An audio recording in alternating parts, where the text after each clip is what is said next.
ఓం నమః శివాయ. ఓం నమో నారాయణాయ. ఓం శ్రీ స్వర్ణాకర్షణ కాల భైరవాయ నమో నమః. ఓం శ్రీ నరదృష్టి నివారణ కాల భైరవాయ నమో నమః. ఓం కాళకాలాయ విద్మహే కాళాతీతాయ ధీమహి తన్నో శ్రీ స్వర్ణాకర్షణ కాల భైరవ ప్రచోదయాతు. మా ఛానల్కి స్వాగతం. చూస్తున్న వీక్షకులకు ప్రేక్షకులకు ప్రియ కాళభైరవ భగవద్బంధులకి స్వాగతం పలుకుతూ మమ్మల్ని ఎంతగానో ఆదరిస్తూ ఉండబడినటువంటి ప్రియ సోదర సోదరీమణులకు అందరికీ సనాతన హిందూ ధర్మ పరిరక్షకులకు సంరక్షకులకు జ్యోతిష అభిమానులకు స్వాగతం పలుకుతూ నూతన ఆంగ్ల సంవత్సరం ప్రారంభం అయిన తర్వాత జనవరి నెలలో ద్వితీయార్థంలో అనగా 16వ తారీఖు నుండి 1/2024 31/1/2024 వరకు పుట్టినటువంటి వారందరికీ కూడా ముందస్తుగా జన్మదిన శుభాకాంక్షలు. గతంలో వివాహం చేసుకున్న వారికి వివాహ వార్షికోత్సవ శుభాకాంక్షలు.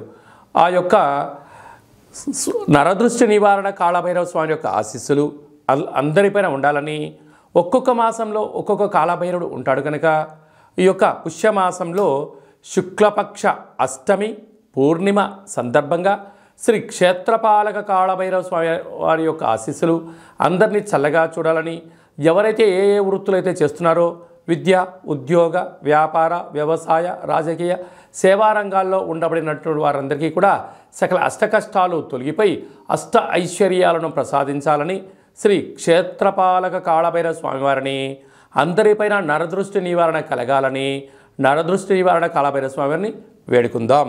ద్వాదశ రాశుల్లో గ్రహ గమనాలు ఒకసారి వీక్షింపచేద్దాం.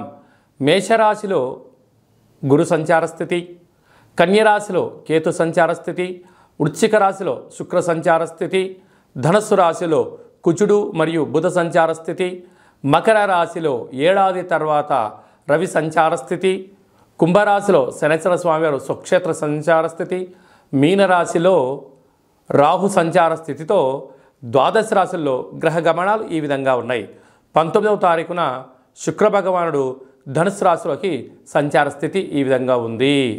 కన్యరాశి వారు పుష్యమాసము గురువారం పునర్వసు పుష్యమి నక్షత్రం రోజు రావడము, గురు పుష్యార్క యోగం రోజున ఎలాంటి విధి విధానాలు పాటించాలో ఈ వీడియోలో సవివరంగా సంపూర్ణంగా తెలుసుకుందాం. కన్యరాశిలో ఏ నక్షత్రాలు వస్తాయనగా ఉత్తరా నక్షత్రంలోని 2, 3, 4 పాదాలు, హస్తా నక్షత్రంలోని 4 పాదాలు, చిత్తా నక్షత్రంలోని 1, 2 పాదములు కలిపితే కన్యరాశి. అలాగే నేను చాలామందికి పుట్టినటువంటి కాల సమయంలో డేటా బర్త్లో లేనటువంటి ఏకైక కారణం చేత పేరు యొక్క మొదటి అక్షరాన్ని అనుసరిస్తూ ఆ రాశిని తెలుసుకునే ప్రయత్నం అవుతుంది. అవి ఏ అక్షరాలు సరి పరిశీలన చేద్దాం. టో, పా, పీ, పు, ష, అణ, ఠ, పే, పో అక్షరాల వారందరూ కూడా కన్యరాశి జాతకులే. కన్యరాశి యొక్క అధిపతి బుధుడు. వీరికి సంపూర్ణంగా ఈ యొక్క పుష్యమాసంలో గురువారం రోజు పునర్వసు పుష్యమి నక్షత్రం రావడం వలన అద్భుతమైనటువంటి వ్యాపార సామ్రాజ్యంలో, వృత్తులలో, ఉద్యోగాల్లో, స్వయం వృత్తుల వారికి, సేవారంగాల వారికి ఇంకనూ ఆధ్యాత్మిక శక్తి కలగాలి అన్నట్లయితే ఒక పసుపు రంగు క్లాత్ కానీ, లేకుంటే నీలం రంగు క్లాత్ కానీ, లేకుంటే ఆకుపచ్చ రంగు క్లాత్ కానీ దాంట్లో శనగపప్పును అలాగనే పెసలను కలిపి మూటకట్టి మీ మనసులో ఉండబడిన కోరికలను రాసి తెల్ల జిల్లెడి యొక్క వృక్షాన్ని దగ్గర ముడుపును సమర్పించడం వలన మీకు బుద్ధి జ్ఞానం కలిగి గురు యోగ్యత శక్తి కలిగి మీకు అద్భుతమైన ఐశ్వర్యం మీ సొంతమవుతుంది. కుదరలేదు బ్రాహ్మణుడికి దానం ఇవ్వండి, శివుడికి రుద్రాభిషేకం చేసి గోమాతకు సమర్పించండి. అలాగనే మీరు ఏదైతే ఆటంకాలు అనుకుంటున్నారో ఈ అష్టమ తిథి యందున, ఈ పూర్ణిమ తిథి యందున ఈ నరదృష్టి నివారణ కాళభైరవ స్వామిని స్మరించినా ధ్యానించినా మీకు ఉండబడిన నరదృష్టి సంపూర్ణంగా తొలగిపోయి ఐశ్వర్యానికి ఆనందానికి స్వాగతం పలుకుతారని చెప్పి గమనించాలి. రాశిలోని కేతు సంచార స్థితి ఉండడం వల్ల చిన్న చిన్న విషయాలకు ఆందోళన తగదు. దూరపు చూపుతో బ్రహ్మజ్ఞానంతో మంచి పనులకు పునాది వేయండి. మంచి ఉజ్వలమైనటువంటి ఐశ్వర్యానికి స్వాగతం పలుకుతారు. తృతీయంలో శుక్ర సంచార స్థితి ఉండడం వలన తల్లిదండ్రులతో, అన్నదమ్ములతో, అక్కాచెల్లెలతో ప్రేమపూర్వకమైన వాతావరణంగా ఉండగలిగితే యోగం అదృష్టం మీ సొంతం. అర్ధాష్టమ కుజుడు అర్ధాష్టమ బుధుడు కారణం వలన కుజదోష ప్రభావం కారణం వలన మీ జన్మ నక్షత్రం రోజున అష్టమి పూర్ణిమ తిథి యందున దూరావాయు జల ప్రయాణాలు పెట్టుకోకపోవడం ఉత్తమోత్తంగా భావించాలి. సంతాన స్థానంలో రవి సంచార స్థితి ఉండడం వలన నూతనంగా వివాహమైన వారికి సంతాన యోగం, పిల్లల యొక్క చదువులు, పిల్లల అభివృద్ధిలో ఉన్నతమైన స్థాయికి ఎదగడానికి మంచి అవకాశాలు ఉన్నాయి. 6వ స్థానంలో శని సంచార స్థితి ఉండడం వలన రుణ భయం, రోగ భయం, శత్రు భయం పొంచి ఉంది కనుక ఇలాంటి కాల సమయంలో వివాదాలకు దూరంగా ఉండండి, జ్ఞానంగా ఉండండి, ఆధ్యాత్మికంగా ఉండండి. 90% సమస్యలను దూరం చేసుకునే మానవ ప్రయత్నం చేయండి. సప్తమంలో రాహు సంచార స్థితి ఉండడం వలన అలాగనే భార్యాభర్తలు, ప్రేమికుల మధ్య స్వల్పమైన మూడో వ్యక్తులు దూరి మిమ్మల్ని విడదీసే ప్రయత్నం జరుగుతుంది కనుక సంసారం గుట్టుగా ఉంటే ప్రయత్నం చేయండి. మీ మధ్యన ఎలాంటి వివాదాలు ఉండవు. అష్టమంలో గురు సంచార స్థితి ఉండడం వలన ఈ గురుబలం కోసం ఈ యొక్క గురు పుషార్క యోగ కార్యక్రమాలను ప్రారంభించండి. అద్భుతమైన జీవితం మీ సొంతం అవుతుంది. అలాగనే చేతి వృత్తుల వారికి, స్వయం వృత్తుల వారికి, హోటల్ వ్యాపారాలు, బంగారు వస్తు వ్యాపారాల వారికి చాలా మంచి కాలం ఉందని చెప్పి గమనించాలి. 2024వ సంవత్సరంలో జనవరి నెలలో ద్వితీయార్థం అనగా 16వ తారీఖు నుండి 31వ తారీఖు వరకు ముఖ్యమైనటువంటి పండుగల గురించి క్లుప్తంగా, సవివరంగా, సంపూర్ణంగా తెలుసుకుందాం.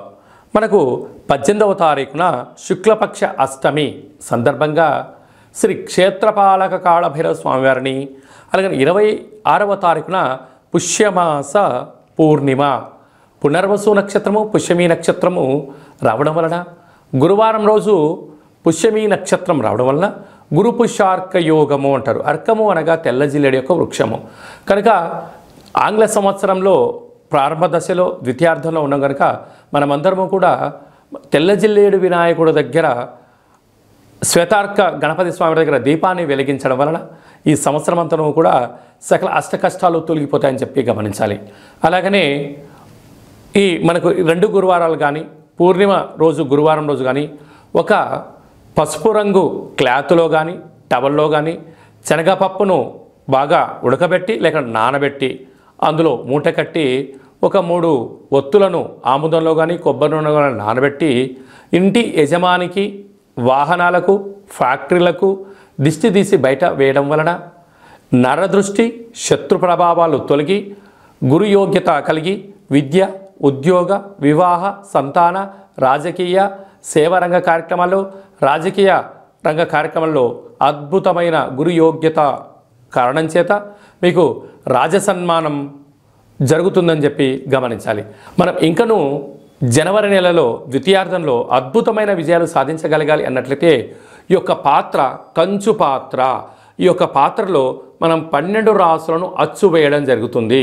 ఈ యొక్క పాత్రను మనం రోజు ఇంట్లో ఉదయం పూజ చేసిన తర్వాత లేకపోతే సాయంత్రం పూట దీపం, అగరబత్తులు వెలిగించిన తర్వాత ఈ పాత్రను ఇలా ఎడమ చేతిలో పట్టుకొని కుడి చేతిలో ఈ యొక్క కర్ర సహాయం తీసుకొని మనసులో మీరు 3 సార్లు ఓం కాలభైరవాయ నమః, లేకపోతే ఓం నరదృష్టి నివారణ కాలభైరవాయ నమః అనగా నరుడి యొక్క దృష్టికి నల్లటి నాపర ఎలా బద్దలైపోతుంటుందో దృష్టి దోషం కారణం చేత విద్యార్థులు చదువులో రాణించలేకపోవడం, అనారోగ్యం దరిచేయడం, నిద్రలేని రాత్రులు గడపడం, ఉద్యోగంలో సక్సెస్ లేకపోవడం, వ్యాపారంలో జన ఆకర్షణ లేకపోవడం, సంపాదించిన ధనము నిల్వ ఉండకపోవడం, పోలీస్ స్టేషన్లు, కోర్టు, గొడవలు, అనేక రకాల సతమతయ్యే పరిస్థితి ఉంటుంది.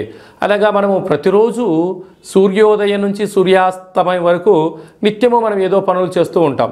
అలాగా వ్యాపారాలు కానీ, నూతన వస్త్రాలు కానీ, బంగారు ఆభరణాలు కానీ, కొత్త కార్లలో తిరిగినప్పుడు అనేక మంది చూపుల యొక్క ప్రభావం మన పైన ఉంటుంది. అలాంటి ప్రభావాన్ని ఏ రోజుకు ఆ రోజు మనం తొలగించుకోగలగాలి అన్నట్లయితే ఈ యొక్క కాళభైరవ స్వామి వారి యొక్క అక్షయ పాత్రను గృహంలో ఉంచుకొని ఇలాగా శబ్దం చేసి ఇలా చిన్నగా మనసులో 3 సార్లు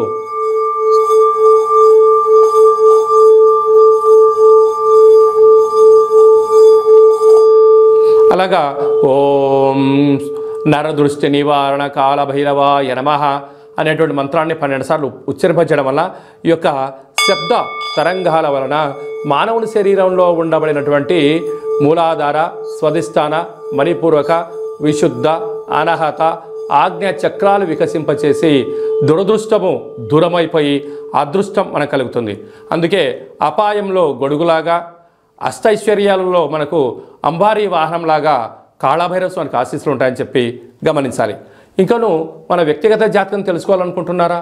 మీ యొక్క పేరు, పుట్టినటువంటి తేదీ, నెల, సంవత్సరం, సమయం రాసి మీరు వాట్సాప్లో పంపించగలిగినట్లయితే 100 సంవత్సరాల జాతకాన్ని రాసి పంపించి మీరు పుట్టినప్పుడు గ్రహ గమనాలు ఎలా ఉన్నాయి, ప్రస్తుతం ఎలా ఉండబోతున్నాయి, రాబోయే కాలంలో ఎలా ఉండబోతున్నాయో మీకు సవివరంగా సంపూర్ణంగా తెలియజేయడం జరుగుతుంది. అలాగే డేటా ఆఫ్ బర్త్ లేనటువంటి వారికి మీ పేరు యొక్క మొదటి అక్షరాన్ని అనుసరిస్తూ హస్త సాముద్రికం ద్వారా అనగా మీ యొక్క చేతి యొక్క రేఖలను పరిస్థితిని బట్టి గవ్వల ద్వారా కాళభైరవ స్వామి యొక్క ఉపాసన బలం చేత భూత, భవిష్యత్, వర్తమానాన్ని తెలియజేయడం జరుగుతుంది. అలాగనే మీ యొక్క అబ్బాయి కానీ అమ్మాయి కానీ పుట్టినప్పుడు చిన్నపిల్లలకు ఆధ్యాత్మికమైనటువంటి పేర్లు ఎలా పెట్టాలి, న్యూమరాలజీ ప్రకారంగా ఎలా పేరు పెట్టుకోవాలో మన యొక్క దేవాలయంలో మీకు సవివరంగా సంపూర్ణంగా తెలియజేయడం జరుగుతుంది. అలాగా మీ అబ్బాయి కానీ అమ్మాయి కానీ వివాహం కావడం లేదా అయినటువంటి అవ్వడానికి ఎందుకు ఇలా ఆటంకాలు జరుగుతూ ఉంటుంది, అలాగా అమ్మాయి యొక్క జాతకంలో కానీ అబ్బాయి యొక్క జాతకంలో ఎలాంటి దోషాలు ఉన్నాయి, ఆ యొక్క అబ్బాయి అమ్మాయి యొక్క జాతకంలో వివాహానికి సంబంధించినటువంటి గణాలు గుణాలు సవివరంగా తెలియజేయడం జరుగుతుంది. అలాగే వివాహమైన దంపతులు తరచుగా గొడవ పడడం, అనేక రకాలుగా ఇబ్బంది పడడం, పోలీస్ స్టేషన్లో కోర్టు అని విడాకులు తీసుకునే పరిస్థితి ఉంటుంది. అలా కాకుండా ఈ కింది నెంబర్ మీరు సంప్రదించి అపాయింట్మెంట్ తీసుకొని సంప్రదించగలిగినట్లయితే మీ యొక్క పేర్లలో స్వల్పమైన మార్పులు వచ్చేసి శ్రీ పార్వతీ పరమేశ్వరుల యొక్క ఆశీస్సుల చేత మీరు సంపూర్ణంగా జీవన విధానాన్ని సవ్యంగా సాగడానికి అద్భుతమైన సలహాలు సూచనలు మీకు ఇవ్వడం జరుగుతుంటుంది. అలాగనే చాలామందికి కాళభైరవ మంత్ర ఉపదేశం ఎలా చేయాలి, కాళభైరవ నామ జపాన్ని ఎలా చేయాలి, కలియుగ కాలంలో కాలాన్ని శాసింపజేసే శక్తి మనకి ఎలా ఉండగలగాలి, యంత్ర మంత్ర తంత్ర తాంత్రిక సాధన ఎలా చేయాలో మన యొక్క దేవాలయంలో చేయడం జరుగుతుంది. మన యొక్క దేవాలయంలో ప్రతి నెలలో 4 మంగళవారాలు, 4 శనివారాలు, శుద్ధాష్టమి, పూర్ణిమ, బహుళాష్టమి, అమావాస్య తిథుల యందున కూష్మాండ దీపాన్ని వెలిగింపచేయడం, కాళభైరవ స్వామికి విశేష అభిషేక కార్యక్రమాలు చేయడం, ఒక్కొక్క నెలలో ఒక్కొక్క కాళభైరవ స్వామి వారు ఉంటారు కనుక ఆ కాళభైరవ స్వామి వారికి హోమ కార్యక్రమాన్ని చేయించడం, అలాగనే మనకు ఏలనాటి శని ఉన్నా, అష్టమస్థాన శని ఉన్నా, అర్ధాష్టమ శని ఉన్నా, గ్రహ సంచార స్థితిలో శని సంచార స్థితి, సూక్ష్మ సంచార స్థితి, నవగ్రహాల్లో రవి, చంద్ర, కుజ, బుధ, గురు, శుక్ర, రాహుకేతు సంచార స్థితిలో ఉన్నప్పుడు మనం అనేక రకాలుగా స్వల్పమైనటువంటి ఇబ్బందులు పడుతూ ఉంటాం.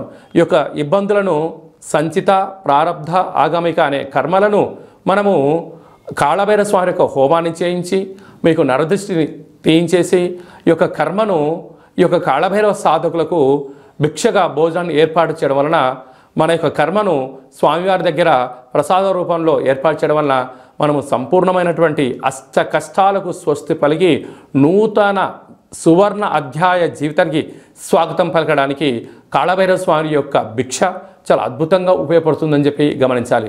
కనుక మనమందరము కూడా కష్టాలను తొలగించుకుందాం, ఐశ్వర్యాలకు స్వాగతం పలుకుతాం. మనం ఏదైతే అనుకుంటున్నామో ఉన్నతమైనటువంటి విలువలతో కూడుకున్నటువంటి ఆరోగ్యంతో కూడుకున్నటువంటి జీవన విధానాన్ని మనం సొంతం చేసుకుందాం.